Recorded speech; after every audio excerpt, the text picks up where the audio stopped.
نحمده ونصلي ونسلم على رسوله الکریم اما بعد۔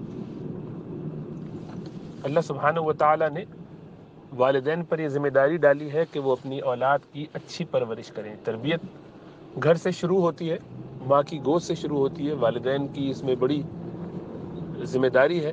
ان کو یہ اختیار نہیں ہے کہ وہ بچے کی پرورش جس طرح چاہے کریں، بلکہ ان پر لازم ہے کہ وہ اپنی اولاد کی صحیح تربیت کریں۔ اس میں بچے کو اچھا انسان بنانا اور اچھا مسلمان بنانا، یہ دونوں ذمہ داریاں شامل ہیں۔ معاشرے کی بہت ساری ضروریات ہوتی ہیں، ہر زمانے کے حساب سے وہ بدل جاتی ہیں۔ آج کل معاشرے کی ضرورت عموماً یہ ہوتی ہے کہ ایک بچہ کچھ دنیاوی تعلیم بھی حاصل کرے تاکہ وہ اپنے نظام کو، اپنے ماحول کو سمجھ سکے۔ پرانے زمانے میں اس کی ضرورت نہیں تھی، کوئی کرنا چاہے تو اس کو اختیار تھا، لیکن نہ کرے تو اس کے باوجود اس کا گزارا ہو جاتا تھا، وہ دنیا میں آسانی سے رہ سکتا تھا۔ اب یہ ایک مجبوری سی بن گئی ہے کہ دنیا میں کچھ بھی کرنا چاہے تو کچھ نہ کچھ اس کے پاس اگر علم ہو تو وہ بآسانی زندگی گزار سکتا ہے۔ اور ظاہر بات ہے آسودگی اگر اس کو حاصل ہوگی دنیاوی حساب سے بھی، معاشی حساب سے بھی، تو پھر وہ زیادہ اچھے طریقے سے اپنی دین کی بھی خدمت کر سکے گا، ورنہ مشکل حالات میں عموماً لوگ دین سے بھی دور ہو جاتے ہیں۔ تو گو یہ فی نفسی ہی تو فرض و واجب نہیں ہے کہ بچے کو دنیاوی تعلیم دلائی جائے، لیکن چونکہ اس کے ساتھ بہت سارے مصالح جڑ گئے ہیں، اس لیے باوجود اس کے کہ اس میں بہت سے مفاسد بھی ہیں، اوورآل اس کی گنجائش ہے اور اس کی اب بلکہ ضرورت بھی ہے۔ بالخصوص کچھ ممالک میں تو یہ قانونی ضرورت بھی ہے، یعنی مجبوری ہے، قانون کی طرف سے پابندی ہے کہ آپ اولاد کو پڑھائیں گے۔ تو اب سوال یہ ہے کہ اگر آپ ایسے ملک میں رہتے ہیں کہ جہاں پر اسلامی تعلیم نہیں دی جاتی بلکہ دنیاوی تعلیم اس طرح سے دی جاتی ہے کہ خدا سے بغاوت، دین سے بغاوت، اس کی طرف میلان ہو جاتا ہے، تو ایسی تعلیم کے نقصانات چونکہ بڑھتے جا رہے ہیں، تو کیا اس صورت میں بھی بچوں کو تعلیم دلائی جائے؟ تو چونکہ قانونی طور پر یہ ضروری ہے ان ممالک میں جہاں ایسا ہوتا ہے اسلامی ممالک کے علاوہ، تو وہاں سیکولر تعلیم دلانا ضروری رہے گا، اس لیے کہ جس ملک کی آپ نے ذمہ داری، یعنی جس ملک میں آپ رہنے کا آپ نے ارادہ کر لیا ہے، اپنے اوپر یہ ذمہ داری ڈال لی ہے، تو اس کے مطابق قانونی طور پر آپ کو چلنا چاہیے۔ تو اب اس میں اپنے بچوں کی تربیت کے ساتھ ساتھ تعلیم کا بندوبست کیا جانا ہے۔ تو کیسے کیا جائے؟ عام اسکولوں میں بچے جاتے ہیں تو ظاہری بات ہے وہاں سے بہت ساری باتیں سیکھ کے آتے ہیں جو پریشان کن ہوتی ہے، بعض اوقات بہت مشکلات کا سبب بن جاتی ہے، اور زیادہ بڑی کلاسوں میں جاتے ہیں تو اور زیادہ مشکلات آتی ہیں۔ تو ایسی صورتوں میں کیا کیا جائے؟ تو سب سے پہلے تو یہ کہ رجوع اللہ کیا جائے، اللہ کی طرف رجوع، اپنی آخرت بنانے کی فکر ہو، خود تعلق مع اللہ سے تعلق مضبوط کیا جائے۔ ہمارے یہاں والدین کی بہت بڑی پریشانی یہ ہے کہ وہ خود شریعت پہ عمل کریں نہ کریں، انہیں یہ فکر ہوتی ہے کہ ان کی اولاد شریعت کی پوری پابندی کرے، اور اس وقت سے کرے جبکہ وہ مکلف بھی نہ ہو، یعنی بالغ ہونے سے پہلے ہی سے اس کو شریعت کا پابند بنانے کی کوشش کرتے ہیں، اس پر شریعت پوری ٹھوستے ہیں۔ 6-6 5-5 سال کی بچیوں کو اسکارف پہنا کے گھماتے ہیں، یہ کہہ کے کہ اس کو عادت ہو جائے گی، اور اس میں ظاہری بات ہے مناسب بات ہے، ہو جاتی ہے، عادت ہو جائے گی تو اس کا فائدہ ہوگا۔ لیکن اگر والدین خود دین پر نہ ہو تو یہ چیزیں بچوں کو نقصان زیادہ دیتی ہیں۔ جب ان پر واجب نہیں تھا، آپ نے زبردستی اس پر ٹھوسی، اس وقت ان کو نماز بھی پڑھوا رہے ہیں، حجاب بھی کروا رہے ہیں، مسجد بھی لے جا رہے ہیں، تو وہ ایسا بدظن ہوتے ہیں یہ دیکھ کر کے اماں ابا تو انہیں سارے چکروں میں ہے، یہ سب مجبوری کے کام ہے، کرو اور پھر کچھ عرصے کے بعد اس سے جان چھڑاؤ۔ تو ایسا نہیں کرنا چاہیے۔ بچوں کی تربیت میں حکمت بہت ضروری ہے۔ تو سب سے پہلا کام تو یہ ہے کہ اپنی زندگیوں میں دین لائیں۔ اپنی زندگی میں دین ہوگا تو اللہ سبحانہ و تعالیٰ اس کی برکتوں سے اولاد کو بھی دین پر رکھیں گے اور محروم نہیں فرمائیں گے انشاءاللہ تعالیٰ۔ دوسرا یہ کہ اولاد کے لیے دعائیں کثرت سے کی جائیں۔ ہمارے ایک بیماری یہ ہے کہ الٹا اولاد کے لیے بد دعائیں کرتے ہیں۔ بد دعائیں اس طور پہ کہ منفی الفاظ اس کے لیے بولتے ہیں، غلط الفاظ سے اس کو پکارتے ہیں۔ بعض اوقات تو نام ہی اس کا ایسا ہوتا ہے کہ جس سے کوئی برکت اس کو نہ ملے، بلکہ ایسا نام ہے کہ جس سے شاید اس کو خیر کی جگہ شر پہنچتا ہو۔ نام اچھا رکھا، نک نیم ایسا رکھ دیا، پیار کا نام ایسا رکھا کہ جو اصلاً نقصان دہ ہے معنی کے حساب سے۔ اس کے دیکھنے چاہیے کہ معنی کیا ہے، بول کیا رہے ہیں، کیسے کہہ رہے ہیں۔ پھر غصہ آیا تو بد زبانی کرتے ہیں، برے الفاظ سے یاد کرتے ہیں، گالی دیتے ہیں، بد دعا دے دیتے ہیں، تو یہ سب ظاہری بات ہے اس کے لیے نقصان دہ۔ تو ایسا نام ہو کہ جس سے اس کو اچھے طریقے سے پکارا جائے، مستقل اس کے لیے دعائیں کی جائیں، روزانہ دعاؤں میں اس کو شامل رکھا جائے، وہ کرتے ہوں گے لیکن دنیا کے مقابلے میں آخرت کے لیے بھی دعائیں کی جائیں، اس کی صحت کا، اس کی تعلیم و تربیت کی جو دعائیں کرتے ہیں، زندگی کی دعائیں کرتے ہیں، ساتھ ساتھ اس کے لیے آخرت کی دعا جو اصل ہے وہ بھی بہت زیادہ کی جائے کہ اس کا ایمان محفوظ رہے، اس کی فکر آخرت کی ہو، اس سے دین کی خدمت لی جائے، اس کو دین کی تعلیم تربیت اللہ سبحانہ وتعالیٰ عطا فرمائے۔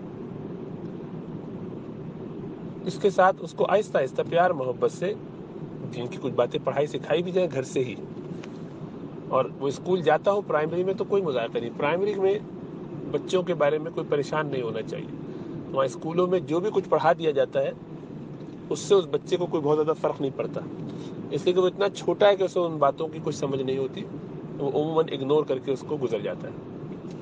زیادہ مسئلہ آتا ہے بچوں کے لیے سیکنڈری اسکول میں، بہت سارے والدین پرائمری ہی سے بچوں کو کوشش کرتے ہیں کہ اسلامی اسکول میں ڈالیں، لیکن عمومی بات یہ ہے کہ ایسے اسکول بہت اچھے قسم کے پرائمری بھی موجود نہیں ہیں کہ جو ہر لحاظ سے آپ کی ضروریات کا خیال کر سکتے ہوں۔ چنانچہ بچے بھلے عام اسکول میں جائیں، گھر کا ماحول اچھا ہو، اور شام میں وہ مدرسے میں اپنے جائیں، سبق پڑھنے جائیں، قرآن پڑھیں، دعائیں پڑھیں، ان کو دیگر مسائل دین کے بنیادی طور پر سکھا دی جائیں، تو آہستہ آہستہ تربیت ان کی ہوتی رہتی ہے۔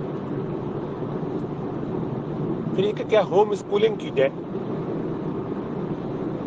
جن لوگوں کے لیے یہ ممکن ہو ہوم اسکولنگ، تو وہ بہت آئیڈیل سچویشن ہو سکتی ہے، لیکن مسئلہ وہی ہے کہ ہوم اسکولنگ اس طرح سے کرنے والے عموماً کامیاب نہیں ہو پاتے، بچوں کی تعلیم وغیرہ صحیح سے ہو نہیں پاتی، اس میں کنٹینیوٹی نہیں رہتی، اسی طرح وہ بچہ ایک خاص ذہن بنا کے وہ چلتا ہے، اس کے لیے آگے زندگی میں وقت کی پابندی، صبح اٹھنا، طریقے سے سارے کام کرنا، اہتمام سے تیار ہونا، ادب سے بیٹھنا، یہ سب چیزیں جو کہ اسکول کے ساتھ وہ سیکھتا ہے، سوشل انٹریکشن سیکھتا ہے دوسرے لوگوں کے ساتھ، وہ بھی اس کو حاصل نہیں ہو پاتا۔ یہ ساری جو ایکسٹرا ایکٹیویٹیز ہیں، ایکسٹرا اسکلز ہیں جو بچے میں ڈیولپ ہوتی ہیں ایک اسکول جانے کی وجہ سے، وہ ان سب سے محروم رہتا ہے۔ تو اس لیے ہوم اسکولنگ کا عمومی طور پر فائدہ نہیں نظر آتا۔ اگر ایسا ہو کہ کچھ لوگ مل کے ہوم اسکولنگ کریں، اور اس میں کوئی جگہ لے لیں اور وہاں جائیں بچے، اور اسی طریقے سے اسی سیٹ اپ میں بیٹھیں جیسا کہ اسکول میں بیٹھتے تھے، اور یہ 2-3 والدین مل کے اس کو چلا رہے ہوں یا پڑھا رہے ہوں، تب تو یہ بہترین صورت ہوگی، تاکہ اس سے ہر قسم کا خیر، ہر قسم کے فوائد ہوم اسکولنگ میں بھی حاصل ہوں، اور منفی اثرات سے بھی بچے بچ سکیں۔ ورنہ جب سیکنڈری اسکول میں بچے آئیں تو اگر اس وقت تک بچوں کی اتنی تربیت اور ذہن سازی ہو چکی ہو تو امید یہ ہوتی ہے کہ وہ اسکول میں بھی پریشان نہیں ہوں گے، ان کا کام چل جائے گا۔ ورنہ اس صورت میں اگر ان کے لیے سیکنڈری اسکول یا پرائیویٹ اسکول اسلامی ہو سکے تو یہ سب سے آئیڈیل سچویشن ہے، اس میں پھر بچے اسلامی اسکول میں جائیں اور وہاں سے تربیت حاصل کریں۔ لیکن پرائمری لیول پہ ہوم اسکولنگ کی بس یہی ایک ہے کہ اگر اس طرح ہو جائے، ورنہ خدشہ یہی ہے کہ ایسے بچے سوشلی بہت ایکٹیو نہیں ہو پاتے، کانفیڈنس ان میں نہیں آتا، انٹریکشن وہ ٹھیک طریقے سے نہیں کرتے، کمیونیکیشن اسکلز ان میں ڈیولپ نہیں ہوتی، اور چونکہ انسانوں سے ان کا رویہ، تعلق ڈیولپ ہی نہیں ہوتا، اماں ابا کے ساتھ تو پروٹیکٹڈ انوائرمنٹ میں ہے، تو کبھی نہ چوٹ لگی، نہ کبھی بھاگ دوڑے، اور کسی سے انٹریکشن ایسا ہوا، کسی نے برا کہا، بھلا کہا، یہ ساری چیزیں بھی زندگی کا حصہ ہیں، اور اس میں انسان بہت کچھ سیکھتا ہے، سمجھتا ہے، اور اگنور کرنا بھی سیکھتا ہے، ٹیکل کرنا اس کو آتا ہے چیزوں کو. یہ سب چیزیں جو ہمیں آپ کو عام طور پہ پتہ نہیں چلتی کہ کیسے سیکھ لی ہیں، یہ سب اسکول جانے آنے سے بہت اس کا فائدہ ہوتا ہے. اس لیے ہوم اسکولنگ پرائمری میں اپنے گھر کے اندر جو لوگ کرتے ہیں، مجھے پرسنلی اس کا میری زیادہ ذوق نہیں ہے. میرا گمان یہ ہے کہ وہ اس میں اور بہت ساری انٹرپرسنل اسکلز میں بچے کانفیڈنس وغیرہ کے حوالے سے بہت ہی ناقص رہ جاتے ہیں، اور اسکول سے اصل چیزیں یہی ہیں جو حاصل کی جاتی ہیں. تعلیم تو بس بچے بڑے ہو کے ہی سیکھتے ہیں، زیادہ پڑھتے ہیں، محنت کرتے ہیں، ذرا وہ پرائمری اسکول میں ان چیزوں کو کیا حاصل کریں گے. لیکن یہ اسکلز جو ہیں جو سیکھتے ہیں، یہ بہت کام کی چیز ہے. ادب، لحاظ، دوسرے کا خیال کرنا، دوسرے کو پہلے جگہ دے دینا، دوسرے کے لیے شیئر کرنا، اور اس طرح کی جو اچھے انسانوں کی جو علامتیں ہوتی ہیں، آداب معاشرت کی جو چیزیں ہوتی ہیں، اخلاقیات جو آتی ہیں، یہ آدمی سیکھتا ہے. اس کی بڑی ضرورت ہے ہمیں، اور یہ آپ گھر میں نہیں سکھا سکتے لاکھ کوشش کے باوجود بھی، کیونکہ ظاہر بات ہے جب آپ پریکٹیکل ایکسپوجر ہی نہیں ہے تو کیسے کریں گے. بہرحال اصل تو یہ کہ اللہ سے تعلق ہو تو اللہ محفوظ رکھتے ہیں. پھر اولاد پہ محنت بھی ہو، اپنے اوپر بھی محنت ہو، رجوع الی اللہ رہے. اور آئیڈیل یہ ہے کہ کچھ لوگ مل کے ایک ہوم اسکولنگ کا سیٹ اپ بنائیں. یہ ممکن نہ ہو تو عام اسکول کے ساتھ شام میں مدرسہ اور اسکول، اور گھر کے اندر اپنا پڑھانا، ویکینڈ وغیرہ کے کوئی اسکول. اس طرح بچوں کی تربیت کی جائے گھر کا اچھا ماحول دے کر. اور اگر سیکنڈری اسکول میں کسی کے پاس افورڈیبلٹی کا مسئلہ نہ ہو اور اسلامی اسکول میسر ہوں اچھے علماء کی سرپرستی میں، یا تو ایسے کسی اسکول میں اگر داخلہ ہو جائے تو بہت اچھا ہے سیکنڈری اسکول کے لیے. ورنہ عام طور پہ اسکولوں میں جاتے رہیں، لیکن ایک کمیونٹی اپنی ڈیولپ کرے. پھر جو پرائیویٹ اسکول افورڈ نہیں کر سکتے یا جا نہیں سکتے ہیں، پھر وہ اپنے گھروں میں بچوں کو پڑھائیں ضرور، یعنی دینی باتیں، لیکن ساتھ ساتھ ایسی کوئی کمیونٹی سے ڈیولپ کریں کہ جس میں آپ کے بچے انٹریکٹ کریں ان لوگوں سے کہ جو آپ کے ہم خیال ہیں، دیندار ہیں، فکر آخرت رکھتے ہیں. اس سے یہ ہے کہ وہ اس ماحول کو دیکھیں گے، سمجھیں گے، ان کے ذہنوں میں جو سوالات آئیں گے، اشکالات آئیں گے، ان کے جوابات ان کو دیے جائیں. بہرحال اللہ سبحانہ و تعالیٰ سے دعا کرتے ہیں کہ اللہ سب پر اپنا کرم اور فضل فرمائے. باقی ہم آپ تو صرف ایک ایجنٹ ہیں، ذریعے ہیں. کوشش کر سکتے ہیں کہ ذریعے سے کچھ ہو جائے تو ہو جائے، کرنے والے تو اصل اللہ ہی ہیں. اللہ ہی سے مانگا جائے، اللہ ہی سے لو لگائی جائے.